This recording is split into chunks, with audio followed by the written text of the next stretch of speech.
बिस्मिल्लाहिर्रहमानिर्रहीम।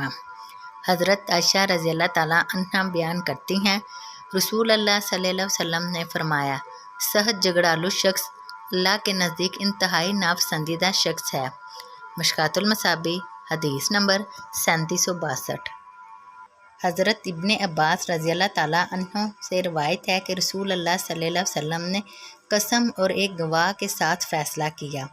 मशकातुल मसाबी हदीस नंबर 3763। हज़रत अलकमा बिन वाइल अपने वालिद से रवायत करते हैं, एक आदमी हिजर मौत से और एक आदमी किंदा से नबी सल्लल्लाहु अलैहि वसल्लम की खिदमत में हाजिर हुआ तो हिजरमी ने अर्ज़ किया, अल्लाह के रसूल, इस शख्स ने मेरी ज़मीन पर कब्ज़ा कर लिया है। किंदी ने अर्ज़ किया, ये ज़मीन मेरी है और मेरे कब्ज़े में है, इसका इस पर कोई हक़ नहीं।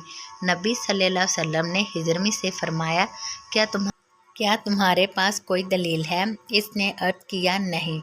आप सल्लल्लाहु अलैहि वसल्लम ने फरमाया, तुम इससे कसम ले लो। इसने अर्ज़ किया, अल्लाह के रसूल, वो तो एक फाजिर शख्स है, वो कसम की कोई परवाह नहीं करता है और ना किसी चीज़ से परहेज़ करता है। आप सल्लल्लाहु अलैहि वसल्लम ने फरमाया, तुम्हें इससे यही कुछ मिल सकता है। जब वो किंदी कसम खाने चला तो रसूल अल्लाह सल्लल्लाहु अलैहि वसल्लम ने फरमाया, अगर इसने इसका नाहक माल खाने के लिए कसम उठाई तो ये अल्लाह से इस हाल में मुलाकात करेगा कि वह इससे अराज़ फरमाएगा। मशकातुल मसाबी हदीस नंबर 3764।